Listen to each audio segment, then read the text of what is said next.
E aí pessoal, tudo certo? Sejam todos muito bem-vindos! Em dezembro de 2022, Dan Foster está ao telefone tentando conseguir um emprego. Ele lista seu histórico militar como membro das Forças Especiais do Exército dos Estados Unidos e seu emprego atual como professor de biologia tentando ser contratado. Quando ele chega em casa, onde está ocorrendo uma festa de Natal, ele pede a sua filha chamada Muri para ajudar a levar algumas coisas. Sua esposa Amy pede a ele para ajudar com as coisas da festa, mas Dan diz que está ao telefone e que muito provavelmente conseguirá seu emprego dos sonhos em um laboratório. Amy fala que Muri recebeu uma carta do pai de Dan que ele imediatamente joga no lixo e diz à esposa que ele perdeu o direito de ser avô. Ele sai para terminar a ligação, onde fica sabendo que outra pessoa conseguiu o emprego, e fica extremamente chateado. Ele volta para dentro de casa e senta para assistir a Copa do Mundo na TV com sua filha. Dan então diz a ela que os jogadores na TV são os melhores do mundo, e ela diz que quer ser a melhor. Com isso ele diz a ela que para se tornar a melhor você tem que fazer o que ninguém mais quer fazer. De repente, para choque de todos, um portal estranho aparece do nada no campo de futebol e dele saem vários soldados. Eles explicam que são de 2051, uma época em que uma guerra global está ocorrendo contra uma raça alienígena denominada de Garras Brancas, que invadiram a Terra e quase destruíram toda a vida. A mulher que fala pede ajuda para lutar na guerra. Vários meses depois, o mundo vai enviando forças militares para o futuro para ajudar, mas apenas um quarto de todas as pessoas que foram consegue voltar.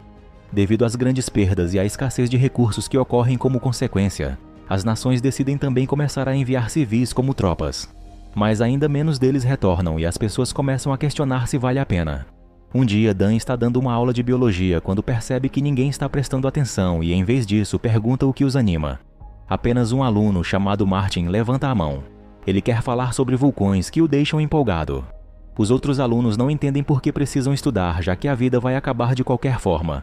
Dan diz a eles que isso vai acontecer somente ainda há quase 30 anos no futuro, e o que o mundo precisa hoje mais do que nunca são cientistas. De repente, ele recebe uma mensagem em seu telefone pedindo que confirme seu status de alistamento. Ele vai até o posto de processamento militar mais próximo, onde lhe informam que ele vai morrer em 7 anos, o que faz com que ele atenda aos requisitos para o recrutamento.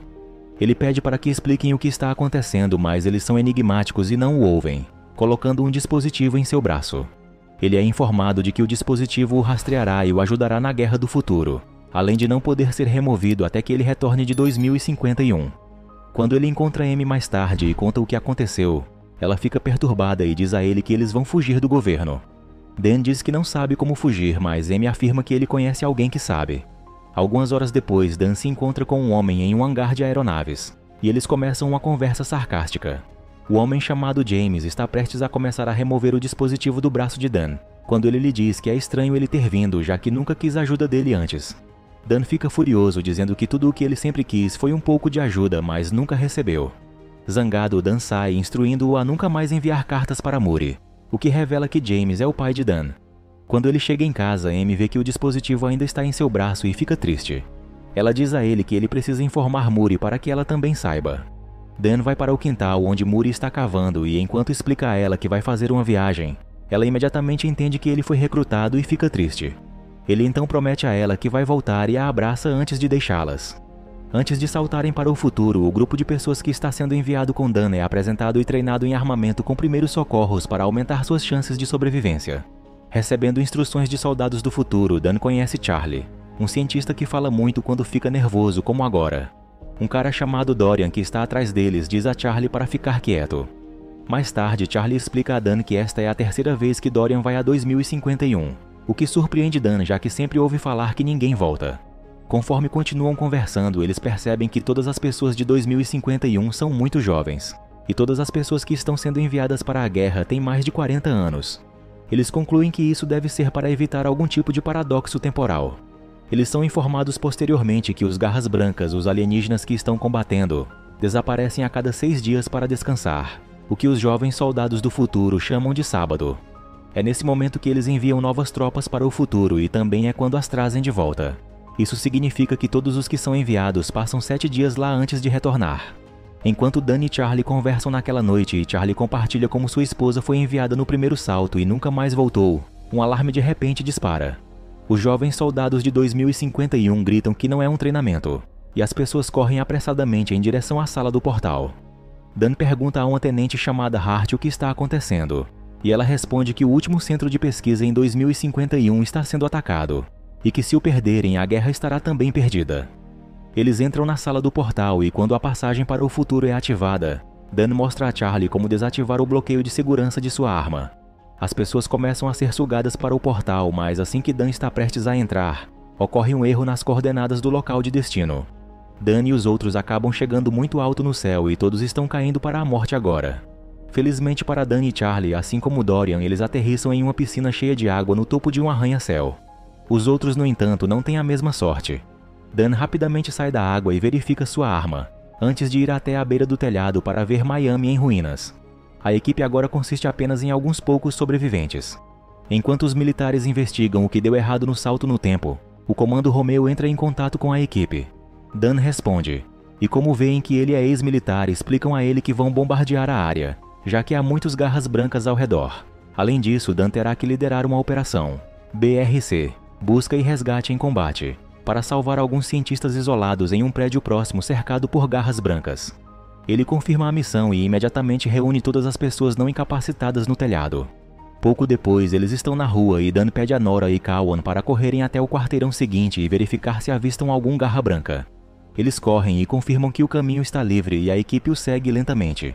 Conforme se aproximam do prédio, veem muitos soldados mortos em ação ao redor deles. Posteriormente, eles chegam ao prédio e entram nele. Enquanto tentam encontrar o caminho para a sala onde os cientistas supostamente estão, Dan é informado pelo comando Romeo que os garras brancas podem sentir o cheiro de sangue a quilômetros de distância e que eles devem ser cuidadosos. De repente, eles veem a equipe de cientistas, que está toda morta. O comando Romeo então os encarrega de recuperar discos rígidos e amostras biológicas do laboratório. Enquanto a equipe está procurando, eles são informados por Nora e Cowan, que estão no chão vigiando que os garras brancas estão se aproximando. Dan encontra os frascos com as amostras e é notificado de que as aeronaves estão sendo enviadas para bombardear a área em 6 minutos. Dan ordena a Cowan e Nora que os encontrem no 7º andar, de onde eles logo saem por uma escadaria de incêndio para descer e sair do prédio, com a esperança de evitar os garras brancas. Após entrar na escadaria, eles ouvem barulhos estranhos. De repente, os garras brancas aparecem por cima e começam a atacá-los. Enquanto atiram neles, a equipe tenta correr para baixo e escapar.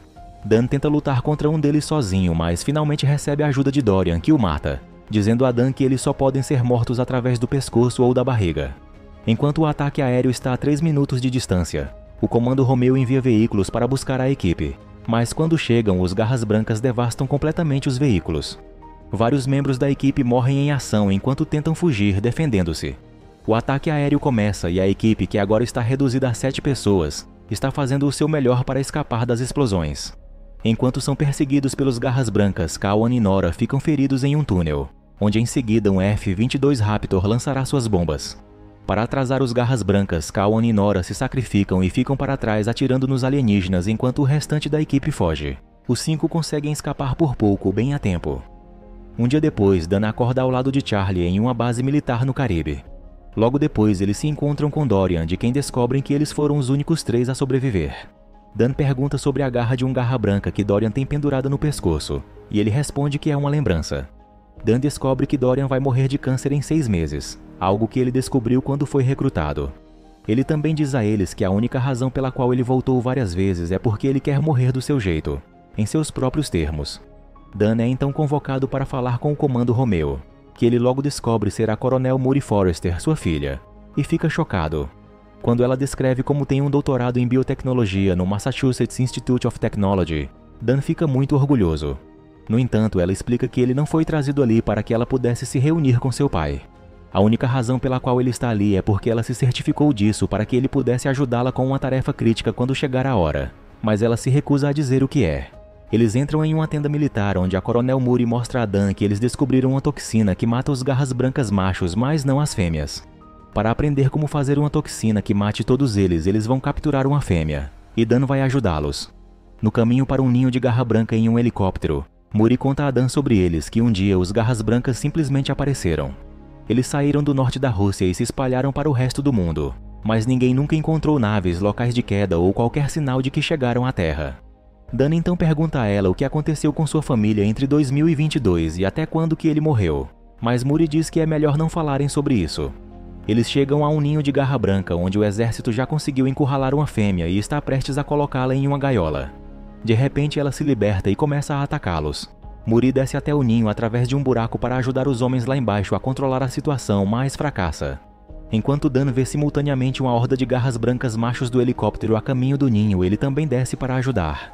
Dan agarra um dos tentáculos da fêmea, a deixando furiosa, e a engana para que ela atire espinhos afiados em si mesma. Devido a isso, eles conseguem a vantagem e colocam o garra branca na gaiola, após o que o helicóptero decola com a gaiola enquanto Dan e Muri saem do ninho. Mas à medida que fazem isso, mais garras brancas chegam e a dupla tem que correr para um veículo militar e atirar enquanto dirigem para abrir caminho usando uma metralhadora pesada. De alguma forma eles conseguem escapar e chegam a uma praia onde saem do veículo. Muri fica chateada porque Dan se colocou em perigo já que ela precisa dele vivo. Mas Dan diz a ela que não pode ver sua filha ser devorada. Muri começa a contar a Dan o que aconteceu com a família deles de volta nos anos 2022. Aparentemente Dan deixou ela e sua mãe. Dan a interrompe e diz que ele sabe que nunca faria isso. Ela continua, ficando triste, e explica que eles se separaram e depois se divorciaram, e ela tinha muita esperança de que ele consertaria a família deles e voltariam a morar juntos. Mas então, em seu 16º aniversário, ela recebe uma ligação de que ele sofreu um acidente. No hospital, ela então viu a última batida cardíaca dele no monitor enquanto a afastavam, tentando reanimá-lo. Ouvindo isso, Dan fica sem palavras e triste. Um helicóptero chega e os leva para uma base no oceano, enquanto Dan pondera sobre o que sua filha do futuro lhe disse. Uma vez na base, Dan encontra Muri em seu laboratório onde ela está tentando sintetizar uma toxina. Ao testar milhares de combinações e com um pouco de sorte, eles esperam encontrar uma toxina que mate a fêmea até a manhã do dia seguinte. À medida que ficam cada vez mais próximos, Dan pergunta a Muri se ela tem uma maneira de fabricar a toxina assim que a encontrar. Mas ela apenas responde de maneira enigmática que tem uma maneira. Dan tem 21 horas antes de ser enviado de volta. Ele fala que quer ajudar, ao que ela responde que é um trabalho para uma pessoa só. Ele então diz que Amy, sua mãe, ficaria muito orgulhosa dela se a visse, assim como ele está agora. O dia seguinte logo chega e Dan volta ao laboratório. Ele sabe que está lá por um motivo e pergunta a Muri novamente qual é o seu propósito. Finalmente ela começa a explicar. Eles estão com pouco tempo e como não tem mais recursos, ela precisa que Dan leve a toxina de volta para a sua época para que possam produzi-la em massa. Dessa forma, eles impedirão que a guerra contra os monstros aconteça. Assim que ela termina de falar, o computador lhes diz que o teste atual tem uma eficácia de 100%, o que significa que enfim encontraram a toxina. Segundos depois, a garra branca fêmea acorda e emite um grito alto. De repente, eles percebem a base sendo invadida por milhares de garras brancas. E Dan com Muri pegam armas para correr em direção ao heliporto. No caminho, a dupla é encurralada por vários garras brancas e eles têm que atirar para abrir caminho. Mas enquanto continuam correndo, Muri é atingida por um espinho e Dan tem que ajudá-la a andar. Simultaneamente, uma voz automatizada os avisa pelos alto-falantes da instalação que faltam 3 minutos para os saltadores de tempo serem enviados de volta. Muri cai com dor e está sangrando muito, dizendo a Dan que não pode andar e que ele deveria deixá-la, mas ele se recusa. Ela diz que sente muito e que está feliz por tê-lo visto assim, como quando ela era criança. Dan fica desesperado e triste e vê que falta menos de 1 minuto até que ele seja enviado de volta. Quando Muri lhe entrega o frasco com a toxina, um garra branca aparece e tenta atacá-los. Mas o chão de repente cede e o garra branca com Muri começam a escorregar em direção à borda. Dan pula e a segura, mas sua mão desliza e ela cai. Em pleno desespero, Dan pula atrás dela, mas neste instante é teleportado de volta no meio de seu salto atrás de Muri. Ele acorda em 2022, segurando firmemente o frasco contendo a toxina em sua mão, e diz a Tenente Hart que eles devem produzir em massa a toxina e enviá-la de volta. No entanto, ela informa que o portal no futuro está inativo e ninguém pode voltar. Ele vê Charlie ao lado dele, que também conseguiu retornar. Quando ele chega em casa, ele abraça emocionadamente sua pequena Muri, que feliz o encontra. Naquela noite, Dan explica a Amy que ele encontrou Muri no futuro e que eles fizeram a toxina juntos. Ele também diz a ela que ninguém sabia de onde vieram os garras brancas. Eles simplesmente estavam lá no ano de 2048. Quando então sua esposa sugere que as criaturas poderiam ter pousado anos antes e por isso não há registros de um pouso ou qualquer forma de surgimento dos seres. Uma ideia então surge na cabeça de Dan. Em seguida, ele visita Dorian em um bar que também conseguiu retornar. Ele concorda em ajudar Dan a encontrar uma solução para impedir a guerra de acontecer e descobrir quando os garras brancas chegaram. Eles pegam a garra de garra branca que Dorian tem ao redor do pescoço e vão ver Charlie, que analisa a garra e vê que tem cinzas vulcânicas nela, mas da China, não da Rússia. Dan não consegue entender como cinzas vulcânicas da China acabam na Rússia, e Charlie pergunta se ele conhece algum especialista em vulcões, o que ele lembra de alguém. Eles acabam na sala de biologia de Dan. onde o trio pergunta a Martin como uma criatura da Rússia pode acabar tendo cinzas vulcânicas da China sob suas garras. Martin então explica que deve ser da erupção do milênio de 1000 anos atrás, porque ainda é possível encontrar cinzas dessa erupção no gelo profundo no norte da Rússia. A equipe percebe então que os Garras Brancas devem ter chegado naquela época e ficado congelados profundamente no gelo. E ao fazerem uma simulação de como o gelo derrete na Rússia, todo o gelo desaparece até exatamente 2048. Depois de sua descoberta, eles pedem à Força Aérea dos Estados Unidos que financie uma missão secreta na Rússia, o que eles não farão.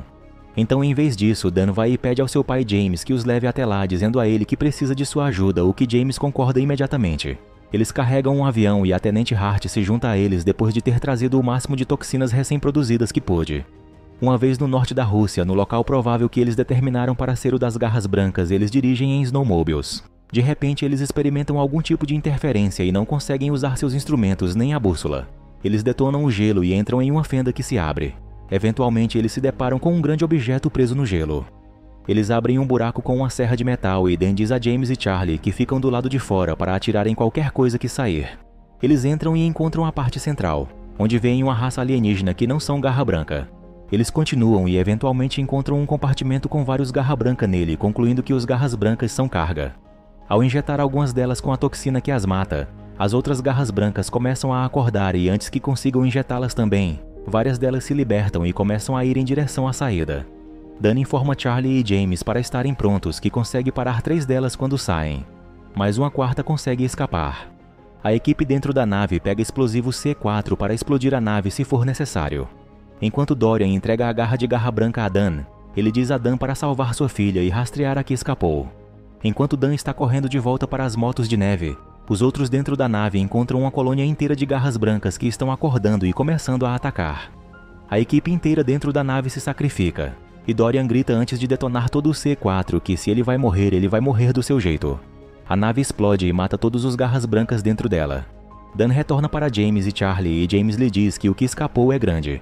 Dan diz que é uma fêmea que eles definitivamente têm que parar. Ele e seu pai então pulam em 2 motos de neve e começam a rastrear as pegadas dela na neve. Eles se separam e pouco depois Dan vê o Garra Branca correndo em direção a seu pai para atacá-lo. No entanto, James conseguiu armar uma armadilha, então o Garra Branca morde um boneco e James começa a atirar nele a certa distância. Desta vez, no entanto, o Garra Branca realmente começa a ir atrás dele, mas Dan consegue acertá-lo com sua moto de neve antes que ele alcance James. Os dois então atiram nele, fazendo-o recuar para trás até que ele caia de um penhasco. Eles imaginam que ele não está morto e estão certos. De repente, o Garra Branca aparece do nada e os atinge. Ele atira em Dan na perna e vai atrás dele, e tanto Dan quanto James conseguem acertar seus olhos quando ele se aproxima. Dan injeta a toxina em seu braço e pensa que acabou. Mas o Garra Branca arranca o próprio braço, parando o efeito da toxina. Ele tenta ir atrás de Dan, mas James corta a mão para salvar seu filho, fazendo o Garra Branca ir atrás do cheiro de seu sangue. James, que não quer perder seu pai, pula nele e o esfaqueia com a garra de Dorian. Finalmente ele pega outra dose da toxina e a injeta na boca do Garra Branca e o chuta de um penhasco, matando-o de uma vez por todas. Eles se deitam na neve, exaustos, e Charlie se junta a eles. Na cena final, Dan chega em casa e dá um grande abraço em sua família, depois apresenta Muri ao seu avô. Durante todo o tempo, ouvimos a voz de Dan dizendo que nunca deixará esta família.